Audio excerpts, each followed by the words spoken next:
көрдіңіз ғой, иә? Жақсы. Оқушылар, сіздерге мен үйге қосымша сілтемелер арқылы мәліметтер бергенмін. Кешегі өткен жәрмеңкенің дамуы, яғни жәрмеңке саудасының дамуы деген тақырыптың бірінші сабағы бойынша.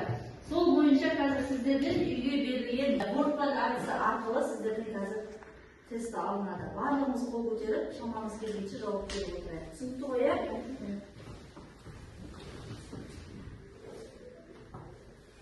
1848 жылы халықаралық Қазақ станциясынан 52 шақырым жерде қандай сауда орталығы ашылды?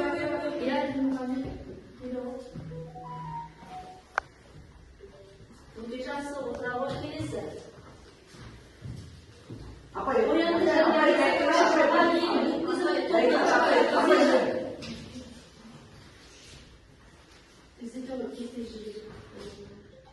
Өте жақсы, керемет. Қоянды жәрмеңкесінде, яғни қандай оқиғалар болды?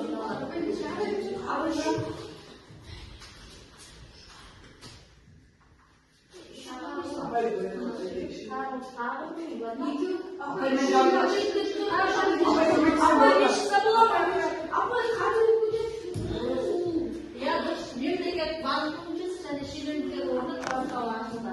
Бір жауабы 1893 жылы 29 қаңтарда қандай жәрмеңке жұмыс жасады? Кім айтады?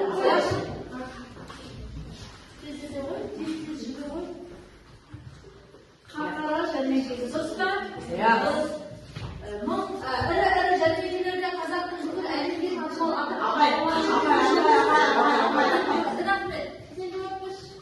қайсысы?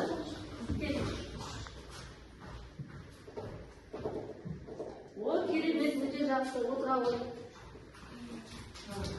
Қай жылы Қазақстанға әкелінетін астық пен егіншілік құрал сайысындарына баж салығын төлеу алып тасталынды? Ибраш?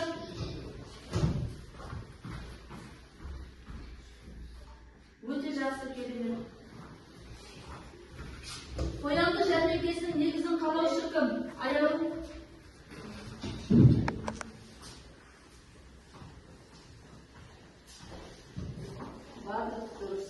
Келесі. Ел аралап жүріп айырбас сауда жасаумен қай елдің көпестері айналысты? Қай елдің назым?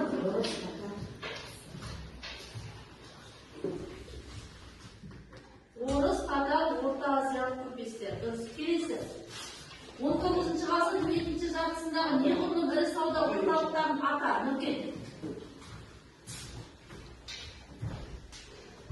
Өте жақсы. Соңғы сұрақ па? 19-20 ғасырда тұрақты саудаға көшудің 3 себебін ата дейді. 3 себебін ата. Басқа кім бар? Тағы шығатын бар ма? Кім бар тағы шығатын? Нұрғиса.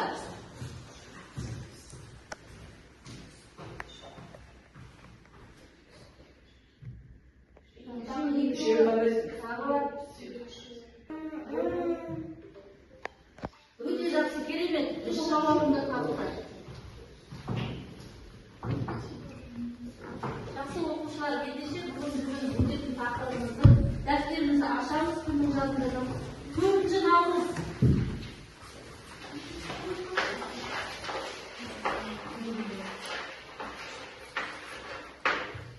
Жәрмеңке саудасының дамуы.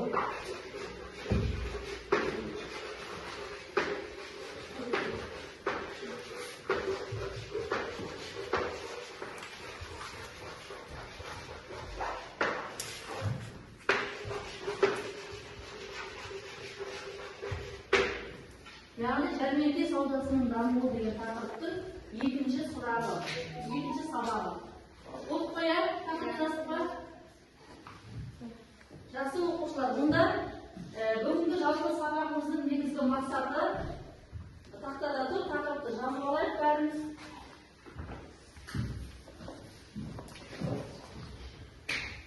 Бүгінгі сабағымыздың негізгі зерттеу сұрағы Қазақстанда неліктен жәрмеңке саудасы дамыды? Оны біз кешегі сабақта да білдік. Енді бүгінгі негізгі оқу мақсатымыз сауда қатынастарына жәрмеңкелердің әкелген өзгерістерін анықтау. түсінікті ғой, иә? Енді қазір осы тұрғыда бүгінгі тақырыбымызға қатысты жаңадан тың пікірлер бар, соған тоқталайық.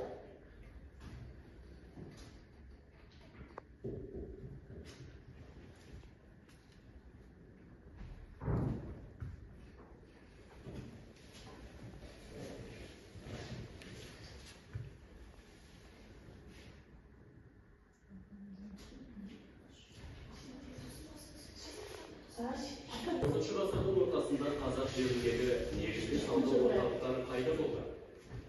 Атақты жәрмеңкелер қайда орналасқан? Жәрмеңкелер саудадан басқа тағы да қандай рөл атқарды? Осы сұрақтарға жауап беруге тырысайық. 19-шы ғасырдың ортасында қазақ жеріндегі негізгі сауда орталықтары қайда болды? Капиталистік қатынастар жәрмеңкелік сауданың дамуына елеулі әсер етті. Ресей капиталы өлкенің ең алыс жерлеріне келіп, жергілікті мал шаруашылығын Ресейдің, Орта Азияның, Батыс Еуропаның сауда нарығымен тығыз байланыстыра түсті. Жәрмеңкелік сауданың дамуымен сатылатын малдың құрамы да өзгеріске ұшырады. Орыс көпестерінің сатып алатыны басында жылқы болса, кейін мүйізді ірі қара сиыр малына сұраныс артты. Атақты жәрмеңкелер қайда орналасқан? 19-шы ғасырдың екінші жартысында Қазақстанда жәрмеңкелік сауда дами бастады. Ақмола облысында Тайыншакөл, Константиновская, Петровская, Семей облысында Қоянды, Шар, Покров, Жетісуда Қарқара, Сырдария облысында Қазалы, Ақмешіт, Орал облысында Ойыл, Темір сынды ірі жәрмеңкелер болды. Сауда көбінесе қазақтарға тиімсіз әдістермен жүргізілді. Жарты фунт шай мен бір фунт қант бір қойға, 15 тиыннан аспайтын ұстара бір қойға. Самаурын 20-25 қойға айырбасталды.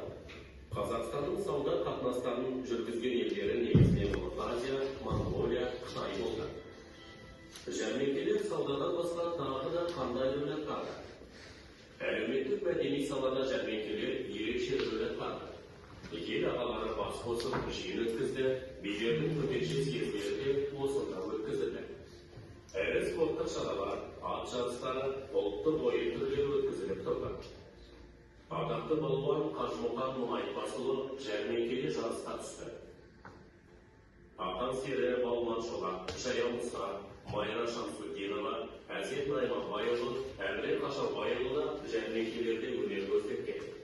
1905 жылы Әлихан Бөкейхановтың басшылығымен атақты Қарқаралы петициясы Қоянды жәрмеңкесінде жазылды. Жақсы оқушылар, міне бұл бүгінгі біз өткелі тұрған тақырыптың қосымша мәліметтері кетеді. Яғни видео арқылы көріңіздер. Енді ары қарай қысқаша мен өзім сіздерге тағы да қосымша мәліметтер беріп кетейін. Енді негізі бүгінгі сабағымыздағы негізгі тарихи ұғымдар бұлар жәрмеңке. Жәрмеңке деген сөздің жалпы мағынасын қалай ойлайсыздар? Жәрмеңке деген сауда саттық жасайтын орын, тағысы. Міне қараңыздар, жәрмеңке белгілі бір уақытта және орында ұйымдастырылатын ірі сауда саттық іс шарасы. Онда әртүрлі өңірлерден келген саудагерлер тауар алмасады. 19 ғасырда Қазақстан аумағында жәрмеңкелер жылда 1-2 рет өткізіліп, мыңдаған адамдарды жинады. Екінші, тауар айналымы деген жаңа сөзбен танысамыз. Тауарлардың өндірушіден тұтынушыға дейін жүріп өту процесі. Жәрмеңкелер тауар айналымынан жылдамдатып, алыс қалалардан келген өнімдердің қазақ даласына жетуіне мүмкіндік берді. Үшінші, шикізат. Шикізат дегеніміз не?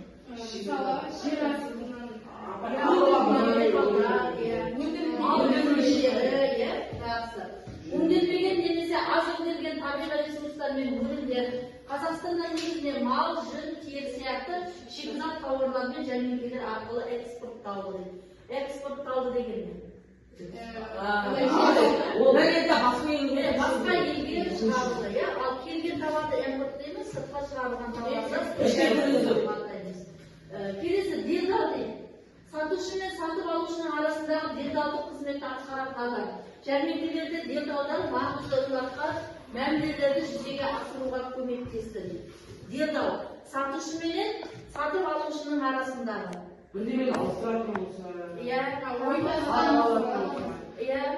сатушы менен сатып алушунун арасын байланыштыратын хабарды таныстырушы адам, иә? Жақсы, келесі. Ақша саудасы. Тауарға алмастырудан ақшалай есеп айырысуға көшу жәрмеңкелер қазақ қоғамында ақшалай экономиканың қалыптасуына өзінің үлесін қосты. Инфрақұрылым дейтіндер бар. Бұл не инфрақұрылым?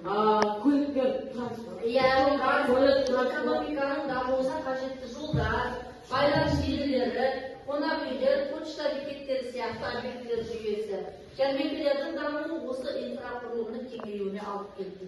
Жолдар салынды, иә, жаңа банктер құрылды, Транспорттар көбейді. иә, транспорттар көбейді, қатынас көбейді. Міне осының барлығы сол инфрақұрылымның күшеюіне алып келген екен. Сонда сауданың пайдасы болып тұр ғой, иә, жәрмеңкенің. Жақсы. Келесі.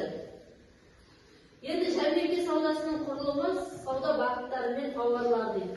Бұл енді Қазақстан арқылы біз Орта Азия үшін, Қазақстан, Ресей мемлекеті үшін нағыз сауда жәрмеңкесінің ошағына айналды. Екі ірі мемлекет, Қытай және Ресей мемлекеті Қазақстан жері арқылы өздерінің сауда қарым-қатынастарын жүргізді. Енді 19 ғасырда Қазақстан аумағындағы жәрмеңкелер екі негізгі бағытта дамыды. Солтүстік және оңтүстік Орта Азия, яғни Ресейдегі негізінен өнеркәсіп өнімдері әкелінсе, Орта Азияда қолөнер бұйымдары мен ауыл шаруашылық өнімдері әкелінді. Ресейден әкелінген тауарлар не? Қандай тауарлар? Мата түрлері, ситес, кәмпит, пияз дейді. Қант, шай, темір бұйымдары, ағаш бұйымдары, әйнек ыдыстар, керосин, сілтілер мен бояулар. Бұл тауарлар қазақ арасында зор сұранысқа ие болды. Және дәстүрлі шаруашылыққа үлкен өзгерістер әкелді. Орта Азиядан әкелінген тауарлар. Мынау Ресейден, мынау Орта Азиядан. Мақта жібек паласылар, қол өнер бұйымдары, мыс ыдыстар, кептірілген жемістер. Бұл өнімдер көбінесе қымбат болып саналды және байлардың тұрғысында қолданылды. Қазақстаннан шығарылған тауарлар: қой, жылқы, түйе, сиыр малдары, жүн, тері, қой терісі, май, ет, қымыз. Шикізаттың бағыттың басымдығы қазақ экономикасының отарлық сипатын көрсетеді. Жақсы. Енді келесі оқушылар жалпы тақырып түсінікті болды ғой, иә? Қосымша мәліметтер арқылы көрсеттім. Одан қала берді, видеоролик тыңдадық. Енді бүгінгі екінші сағаты сабақты бізге түсінікті деп есептейміз. Енді осы жерде тағы да біз оқу мақсатын есімізге салайық. Жаңағы тапсырмаларды, енді алдағы тапсырмаларды орындау арқылы манағы алған білімдерімізді қолданамыз. Енді бұл жерде сауда қатынастарында жәрмеңкелердің әкелген өзгерістерін анықтаймыз. Қазақстандағы сауда қатынасына жәрмеңке қандай өзгеріс әкелді? Міне біз бүгін сол мақсатқа жетуіміз керек. Түсінікті ғой, иә? Ал енді сол мақсатта біз қазір жұмыстар жасаймыз. Бірінші тапсырма бәрімізге көрініп тұр ма? Оқулықпен жұмыс жасаймыз. Оқулықты аламыз, қолымызға ашамыз. Оқулықтағы жалпы тапсырма 3 балмен бағаланады. Тапсырма 3 балмен бағаланады. Міне, оқулықтағы жәрмеңкелердің рөлі мәтін мұқият оқып шығыңыз. Мәтіннен Ресейден және Орта Азиядан әкелінген тауарларды анықтап, екі топқа жіктеңіз. Қазақстанның шикізаттық бағытын көрсететін 3 негізгі тауарды атаңыз және олардың маңыздылығын түсіндіріңіз дейді. Енді сырттан әкелінген 3 негізгі тауарды тапсаңыз, міне бір ұпай, міне бұл жерде дискретті жазылды. Нені табатындарыңыз дискреттерде жазылды. Түсінікті ғой, иә? Алдарыңызға мен сіздердің жұмыс парағын бердім. Сол жұмыс парағына орындаймыз. Сосын орындағаннан кейін қасына балын өзіміз қойып отырамыз. Балы жазылып отыр, міне. Егер де қосымша мәлімет қажет болса, мұнда міне қағазда қосымша мәліметтер бар. Міне мынау жұмыс парақтарымыз. Осы жұмыс парақта сіздердің тапсырмаларыңыз тұр. Соны қасына жазып отырмыз. 3 балл, 2 балл қасында барлығы жазылды. Түсінікті ғой, иә? Түсінікті ме? Ал қазір мына ноутбукты былай қарай қоя тұрайық, әзірше. Кітаппен жұмыс жасаймыз, кітапты ашамыз. Мына жерде барлық етеді деп, мына кітапты несіп алып ал оқулықты пайдаланамыз. Тапсырма тақтада түсінікті ғой, иә? Ноутбукты ішіне қоя тұрайық.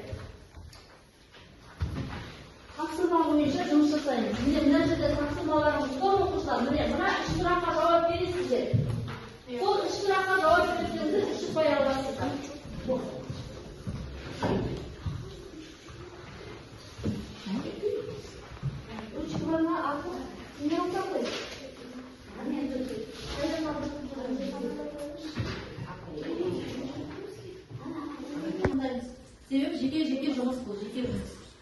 орындайды. Жақсы болды ма? Жақсы болғандарын оқи берейік. Иә, бәріміз оқыса. Назым. Ресейден әкелген тауарлар шай, қант, бастай ағашын салған акция қажет тауарлар. Иә, жақсы, дұрыс. Орта Азиядан әкелген тауарлар мақта, жібек мақта, езгілер және кілемдер. Иә. Қазақстанның шикізат байлығы үш тауар қой жылқы, түйе, сиыр терісі, жүн. Жақсы, иә, дұрыс. Дұрыс қоя? Тапқан. Иә, келесі. Жазған болуы бар ма? Үшеуі сен жағыңыз. Не жұмысымыз, неге жазбаймыз? Ресейден әкелінген тауарлар шілем, мақтан, матан, Орта Азиядан әкелінген тауарлар басылыстар, қолөнер бұйымдары кілем. Қазақстанның шикізаттық бағытын көрсететін үш тауар сүт өнімдері, тері, жүн. Жақсы, иә, тағы бақылап қойған. Сен оқысың. Ресейден әкелген тауарлар мақта, кілем. Орта Азиядан әкелген тауарлар паластар, массажистар, кептірілген жүктер. Қазақстан шикізаттық бағытын көрсететін үш тауар қойдың жүні, қамыс, түйенің жүні. Жақсы, өте жақсы, иә. Тағы, иә, алып Ресейден әкелген тауар әйнек-ыдыстар, кәмпит, шай, қант. Орта Азиядан әкелген тауарлар мата, мақта, жібек, палас. Қазақстанның шикізаттық бағытын көрсететін үш тауар қой, қымыз, жүн, тері. Қорытынды. Сауда-саттықтың Қазақстанда дамуы. Жақсы, иә. Сосын қалғанымыз. Ресейден әкелінген тауарлар әйнек-ыдыстар, темірден салған бұйымдар және ағаштан салған өнімдер. Орта Азиядан әкелінген тауарлар мақта, кептірілген жемістер және кілемдер. Қазақстанның шикізат бағытын көрсететін үш тауар қой, қымыз және тері. Ал қорытынды сауда-саттық қатынастарының дамуы. Жақсы. Ал бәрімізде бар ма осы тапсырма? Қазір қарап шығайын, мен қазір қарап шығам. Қасқа ұпайларымызды қойып отырамыз. Жақсы, бәріне бір-бірден ұпай бересің ғой, үш ұпай. Сен де, иә, бәріне ұпай берсең болады. Қайсы сержан орындаған тапсырма? Сен біреуін ғана орындапсың, бір ұпай бересің, мына қалғанына ұпай бермейсің. Кім сен не істедің? Сен де бір тапсырма орындағансың, бір ұпай. Бұл лашбекін орындады, үш ұпай береміз. Иә, сен үш ұпайсың, жақсы. Саған да үш ұпай. Тыныш отырамыз. Мына екінші қатардың оқушылары жақсы топтың. Үш ұпай бересің, дұрыс. Дұрыс, үш ұпай толық орындаған, толық орындады, толық ұш айтып шықты. Иә, Нұркенге де үш ұпай. Түсінді ғой, иә, қасына ұпайларын қойып отырамыз. Жақсы оқушылар, келесі. Біз бірінші тапсырма арқылы енді екінші тапсырма бұл жұптық жұмыс. Екі жақты күнделік әдісі арқылы балалар бері қараймыз. Балалар бері қараймыз, тыңдай. Екінші тапсырма екі жақты күнделік деп аталады. Бұған да 10 минут уақыт беріледі. Жәрмеңке саудасы қазақ қоғамында көптеген жаңалықтар мен өзгерістер әкелді. Енді осы өзгерістерді саралау арқылы себеп-салдар байланысын анықтаймыз. Екі жақты күнделік әдісі арқылы жәрмеңкенің әкелген инновацияларын және олардың қазақ даласына тигізген әсерін жүйелі түрде талдаймыз. Жәрмеңке арқылы біз қазақ даласына қандай әсер берді жәрмеңке? Оның пайдасы болды ма? Болса қандай? Түсінікті ме? Міне осы тұрғыда біз тапсырма орындаймыз. Енді бұл жерде тапсырманың критерийлері, яғни бағалау критерийі 2, 1, яғни 5 ұпаймен бағаланады. Енді бұл жерде сіздер, міне, тұр бол, күнделік әдісі арқылы кестенің сол жағына жәрмеңкенің әкелген жаңалығын жазамыз. Кестенің оң жағына жаңалықтардың салдарымен қазақ қоғамына әкелген өзгерістерін жазамыз. Үшінші, әр өзгерісі экономикалық немесе әлеуметтік деп белгілеп жазамыз. Енді осы үшін әрқайсысынан ұпаймен есептеледі. Ал кеттік, жәрмеңкенің қандай тигізген әсері бар. Дәптерге орындап отырамыз, бұл жұптық жұмыс. Екеуден бірігеміз, мына екеуің, сен екеуің. Екеуің біргесіздер, сіздер екеуің біргесіздер. Түсінікті ғой, екеуің біргесіздер. Тапсырманы дәптерге орындаймыз. Сен екеуің біргесіздер, сіздер екеуің біргесіздер. Дәптерге орындаймыз жұптық жұмысты. Сосын мына неге жұмыс парағына қазір ұпайын сала қоямыз. Түсінікті ғой, иә? Жұмыс парағына ұпайын сала қоямыз. Қазір дәптерге орындаймыз. Қолдарыңыздағы қосымша мәліметтің ішінде де бар, тигізген әсері бәрі бар. Түсінікті ғой, иә? Соны жаза қоямыз. Қазақ қоғамына әкелген әсерін жазамыз оқушылар. Тыныш. Екеуіне жұптасамыз, сол тапсырманы орындаймыз. Болғаннан кейін жұмыс парағына ұпайын қасына қоя қоямыз. Кімде қандай жауап қойды. Ал тезектен бірін қосып орындаймыз. Сосын мына жерде қосымша мәліметтің ішінен де мәлімет алуға болады. Кітаптан да алуға болады. Сұрағы тұр ғой. Жәрмеңке саудасы қазақ қоғамында көптеген жаңалықтар мен өзгерістер әкелді. Енді осы өзгерістерді саралау арқылы себеп-салдар байланысын анықтаймыз. Екі жақты күнделік әдісі арқылы біреуінде жағымды жағым, біреуінде жағымсыз жағым. Жалпы қосынды жазамыз сосын. Сонымен 5 ұпай есептеледі. Түсінікті ғой, иә? Жәрмеңкенің қолымызға дәптерге кесте сызамыз, екіге бөлеміз кестені. Сосын бір жағына жағымды жазамыз.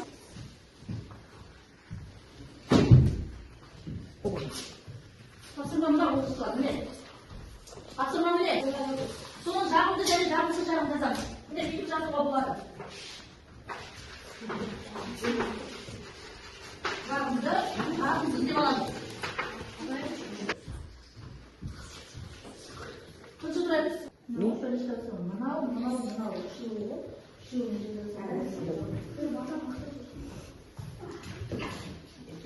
Міне, мынаны орындайсыңдар. Мынаны бірінші тапсырма. Түсіндің бе? Әр тапсырмада 3 тапсырма бар.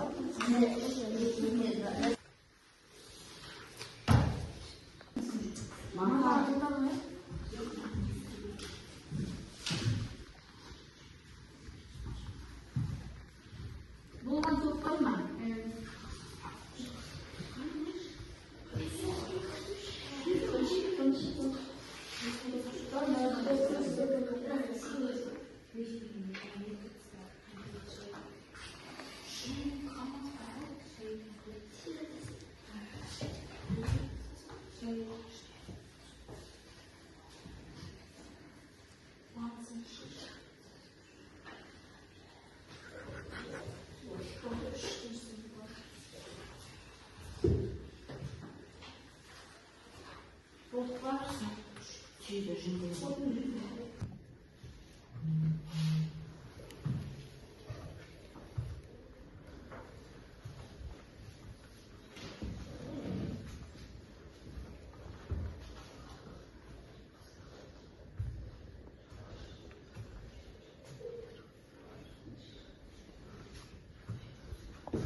Al birinchi topdan dayın mı? Birinci top.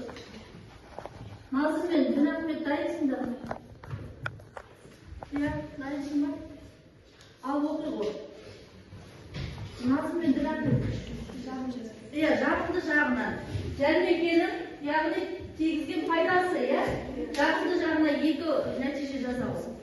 Ақшалай шаруаларды, және халық арзан әрі сапалы өнеркәсіп шаруаларына қол жеткізеді. Жақсы. Жағымсыз жағы. Олар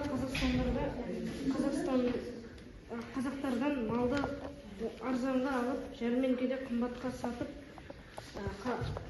халықты алады. Жақсы, дұрыс, тағы да бар ма? Екеуіңізде бар ма? Мына 2 оқушыда жоқ жауап бар ма сіздерде? Отыра ғой. Дұрыс келіп оқи ғой. Сен оқи ғой. Серікі қайсы? Жағымды ма? Оқи ғой. Пайдасы қандай бұл? Жәрмеңкенің жағымды жағы халық арзан әрі өнеркәсіп тауарларына мата ыдыс құрал саймандарға қол жеткізеді. Жағымсыз жағы шетелдіктер қазақтардан малды арзанға алып, жәрмеңкеде қымбатқа сатты, халықты алды. Жақсы, яғни алып сатарлар көбейді. Сіздерде бар ма жауап?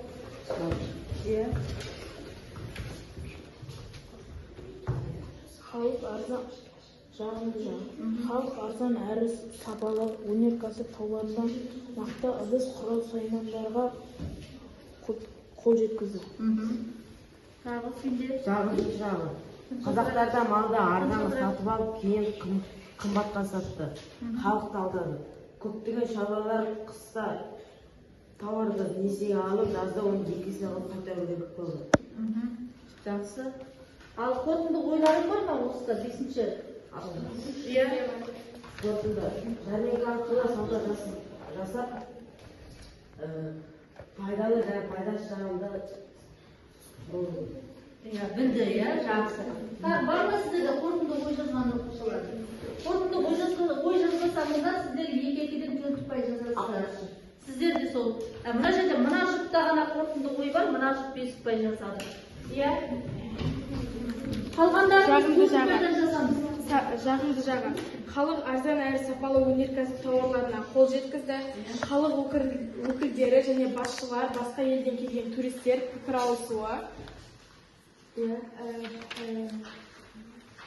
Жағымсыз жағы, көптеген шаруалар қыста тауарды қаржыға алып, жазда оны 2 есе қылып қайтаруға мәжбүр болды. Жәрмеңке маңында малдың көп шоғырланады, жайылымдардың тапталуына және аурулардың таралуына әкелді. Ой түйін, жаңа бұйымдар, технологиялардың Қазақстанда келіп дами бастауы. Жақсы технологиялардың жаңа өнімдердің келуі, басқа өнімдер. Иә, жақсы. Оның әсері халық арзан сапалы өнеркәсіп. Қай жағын оқыдыңыз? Оның әсері, иә. Халық арзан сапалы өнеркәсіп тауарларын мата, ыдыс, құрал-саймандар жеткізілді. Қалалар өсті. Мысалы қалалар өсті деген жауапты оқыдым, Нұркен айтты. мысалы атбасар,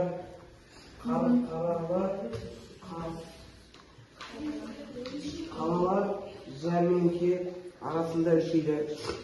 Мәдениет дамуы, әншілер мен күйшілер өнер көрсетті. Өнер базарымызда шыға бастады. Сол әсері олар қазақтардан малды арзанға алып, жәрмеңкеде қымбатқа сатты, халықты алады. Көптеген шаруалар қыста тауарды несиеге қарызға алып, жазда оны 2 есе етіп төлеуге мәжбүр болды. Жақсы, қорытынды бар ма? Қорытынды жоқ. Қорытынды мына топта мына 2 оқушыда бар, мына 2 оқушыда бар. Қалған жұптан өздеріңізге 4 ұпай қоясыздар. Сізді қоя, сіздер 4 ұпай, сіздер 4 ұпай, сіздер оқып беріңіздер. Жазып қоя. Сіздер 2 ұпай, сіздер 5 ұпай қоясыздар. Так, бұл жерде Аяу мен Аружанның жұбы 5 ұпай қояды. Дінмұхаммед пен Нұркеннің жұбы 4 ұпай қояды. Түсінікті қоя. Ұпайласын, қасыңыздар оқушылар. Қазір бағалауда керек болады. Жақсы оқушылар, 2-ші тапсырманың бағасын қойып қояды. Сіздің жұп 4 ұпай, сіздерге 4 ұпай, сіздер 4 ұпай, мына жұп қана толық орындады 5 ұпай. Мына жерде мына жұп 4 ұпай, сіздерге 5 ұпай. Қойылды қояды. Жақсы, енді келесі тапсырмаға көшпеш бұрын мына бір анықтамаларға назар аударуға алайық қосымша мәліметтерге. Жәрмеңкенің әлеуметтік экономикалық әсері, жаңа біз соған тапсырма орындадық, иә? Енді соны бір жүйелеп кетейік. Ақша енгізілді, айырбас орнына ақша тағайындалды, иә? Тауар айналымы мен саудагерлер көбейді. Әлеуметтік жіктелу, кедейлік пен байлық арасындағы айырмашылық болды. Инфрақұрылым қалыптасты, жолдар мен байланыс жүйелері дамыды. Солай ғой, иә? Бай мен кедей пайда болды, тауар айналымы мен саудагерлер көбейді. Енді экономикалық өзгерістер. Ақшалай экономиканың дамуы дәстүрлі айырбас сауда жүйесінен ақшалай есеп айырысуға көшу. Рубль қазақ даласында кең таралды. Рубль деген не? Ресей валютасы. Иә, Ресей валютасы, иә. Міне, келесі тауар айналымының өсуі. Жәрмеңкелер арқылы жылына миллиондаған рубльге тауар айналды.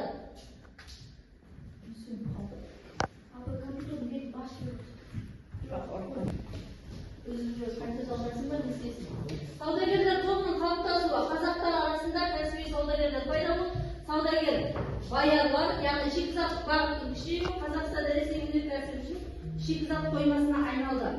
Әлеуметтік өзгерістер. Әлеуметтік жіктелудің тереңдеуі, бай саудагерлер мен кедей малшылардың арасындағы айырмашылық өсті. Жатақтықтың дамуы, жәрмеңке маңында қонақ үйлер, дүкендер, қоймалар пайда болды. Мәдени алмасу өсуі, әртүрлі халықтардың өкілдері жәрмеңкеде кездесіп, тәжірибе алмасты. Себебі Қазақстанда бірнеше жәрмеңкелер ашылды. Мына видеороликтен көрдік қой, Қазақстанның көптеген аймағында ашылды. Сол жерлерге басқа ұлт өкілдерінің, яғни басқа халықтардың келуі бұл жерде әлеуметтік мәселелерді айтылып тұр. Енді оқушылар келесі бізге үшінші тапсырма, бұл топтық тапсырма. Бәріміз алдымызда ноутбук бар. Соны ашып, соның ішінен жасанды интеллекттің біз өзіміз күнделікті қолданып жүрген түрі нені алдық? ChatGPT-ді білеміз қой,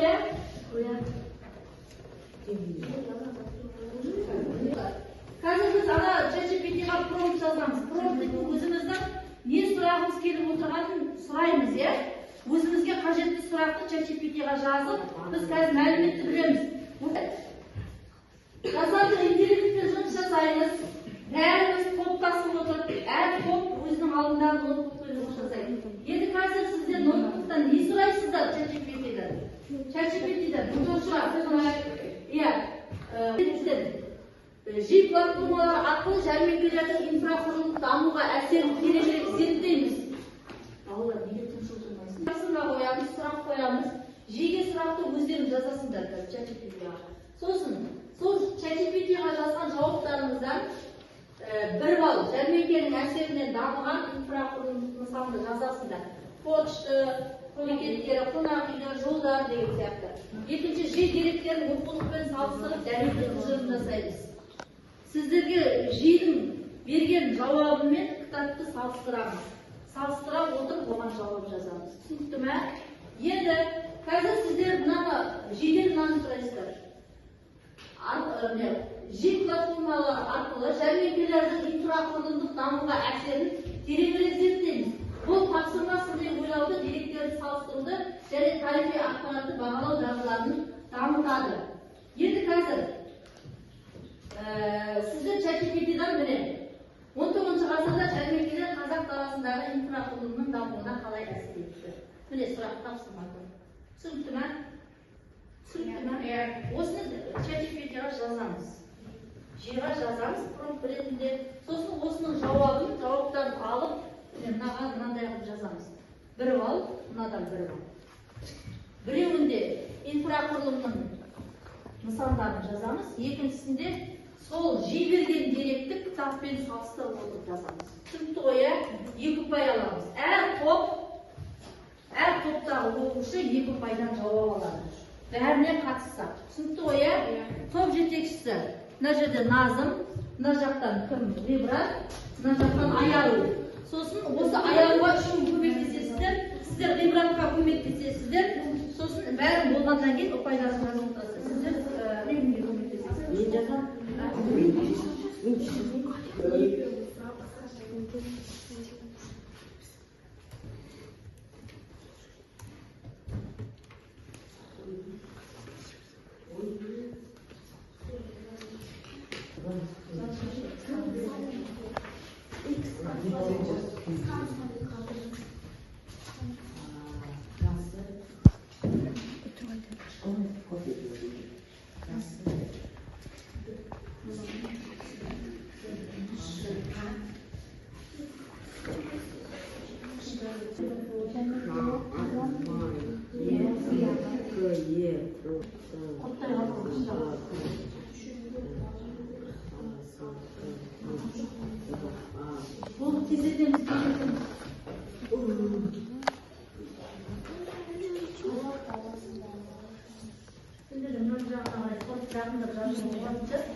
İnfrakurulumunun damına kalay әсер етті. İnfrakurulumunun damına kalay әсер етті.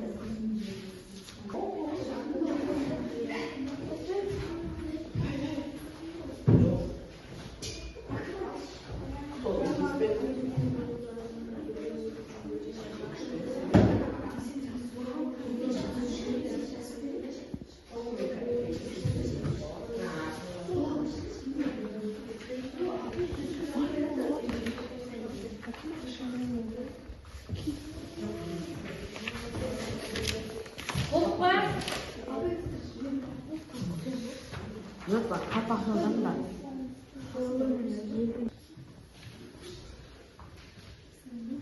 Жасал оқушылар, соңғы тапсырманы болдық па жиынмен өзіміз орында? Иә, сіздер орындарыңызда қалған оқушылар тыңдап отырамыз. Ал топ жетекшісі кім оқиды? Топтық жұмыс бәрі көмектесті ғой, иә, тапсырма орындауға? Жақсы, ал Оқу салыстық пен салыстырмалық ұқсастық және айырмашылық. Ұқсастық жәрмеңкелер инфрақұрылым дамытты, жолдар салынды. Айырмашылық жолдарға қатысты тауар мен адамдардың жәрмеңкеге жетіп жеңілдетуі. Тұжырым бұл жерде жәрмеңке үшін жолдар салынды. Сонымен қатар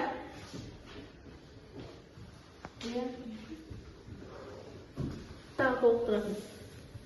Иә, Аружан. инфрақұрылымды дамытты, жолдар салынды, және ғимараттар салынды. Ал енді оқулықпен салыстырдыңыздар ма?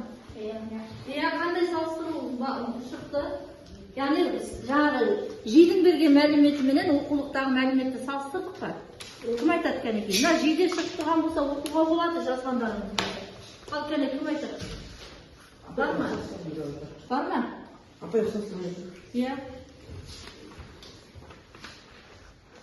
Жәрмеңке инфрақұрылымдар дамытты, жолдар салынды, ғимараттар пайда болды. Жақсы, иә. Енді мына кітапта жоқ мәліметті айтты ма жиын сіздерге? Қандай мәлімет айтты кітапта жоқ? Ғимараттардың пайда болғаны. Инфрақұрылымдар. Иә, тағы. Иә, тағы да. Иә, тағы да бар ма сіздерде? Қараңыздар, мына жақтың тапсырмаларын көрсетейін. Бәріңіз көмектесіздер ғой. Жақсы, онда бәріңізде сол ұпайларыңызды қоя қойыңыздар қасына. Әркім қанша ұпай алды, топ жетекшіге қалай көмектесті, соған қарай ұпай аламыз. Түсінікті ғой, иә? Топ жетекші қанша көмектесті, соған қарай сен мынадай ұпай деп айтсам болады. Түсінікті ғой? Жылдырайын. Топ жетекші мыналардың ұпайларын жазып беріп көмектесуге қарай. Енді сабағымызды бүгінгі тақырыбымызды қорытындылай келе, инфрақұрылымның дамуы жәрмеңкелер әсерінен пайда болған объектілер. Міне Қазақстанда жәрмеңкелер әсерінен мынандай нәрселер пайда болды. Қараймыз, почта бекеттері пайда болып, сауда хабарламаларын жеткізу үшін орынбор Қазалы, орынбор Орск, Троицк бағыттары бойынша почта бекеттері салынды. 1840 жылдары 15-20 бекет жұмыс істеді Қазақстанда. Осыларды біз жаңа айтуымыз керек болып тұр. Қонақ үйлер пайда болды Қазақстанда. Саудагерлер үшін арнайы қонақ үйлер, караван сарайлар салынды. Олар мал мен тауарларды сақтауға, демалуға арналған Ірбіт, Қарқаралы, Көкшетау жәрмеңкелерінде 5 қонақ үй болды. Сауда жолдары жәрмеңкелерге жету үшін негізгі сауда жолдары жақсартылды. Өзен кешулерінде көпірлер салынды. Қарқаралы, Семей, Петропавл, Омбы жолдары кеңейтілді. Бұның көбі сіздердің кітаптарыңызда жоқ. Мынау жаңағы жидің шығарып берген қосымша мәліметтері. Дүкендер мен қоймалар тұрақты сауда үшін жәрмеңкеде алаңдарда ағаш және кірпіш дүкендер, тауар қоймалары салынды. 1860 жылы ірі жәрмеңкелерде 50-100 дүкен жұмыс істеді. Енді телеграф желілері дамыды. Бұның барлығы ненің пайдасы? Жәрмеңкенің пайдасы. Келесі, банк бөлімшелері жұмыс жасады. Міне сонда бұның өзі Қазақстандағы жәрмеңкенің дамуы, Қазақстанда осындай инфрақұрылымның дамуына алып келген. Инфрақұрылым рефлексия, біз мына пирамида әдісі арқылы қазір өзіміз айтайық. Толық түсіндім, жақсы түсіндім, жартылай түсіндім, қиын болды. Яғни не нәрсе орындауда қиындық келтірді. Сосын кішкене ойланып отырайық. Үйге тапсырмаға сіздерге мына тақырып бойынша жәрмеңке саудасы прогресс пе әлде тонау ма? Жәрмеңке саудасы прогресс пе әлде тонау ма деген 80 сөзден тұратын шағын эссе жазып бересіздер. Түсінікті ме? Жәрмеңке саудасы прогресс пе әлде тонау ма? Түсінікті ме? Жазып бересіздер. Сосын қазір орнымыздан тұрып кім толық түсінді, Bunda piramida әдісі арқылы орнымыздан тұрып айтайық. Ал шеттен көрсетмедім. Толық түсіндім, иә, жобамызды. Ал кім екіні таңдайды, кім үшті таңдайды? Иә, Сержан? Жартылай түсіндім. Кейбір бөліктерін түсінбедім, иә? Жақсы. Келесі? Жақсы түсіндім тағы да? Иә? Жақсы түсіндім. Яғни жақсы түсіндім екінші, иә? Келесі? Жақсы түсіндім тағы? Иә? Толық түсіндім, өте жақсы. Тағы да кім бар? Иә? Жақсы түсіндім, иә? Кішкене көтерген тақырып әрине. Толық түсіндім. Тағы Ибрам? Толық түсіндім, иә? Жақсы түсіндім. Жақсы оқушылар. Онда бүгінгі сабағымыз аяқталды. Үйге берілген тапсырманы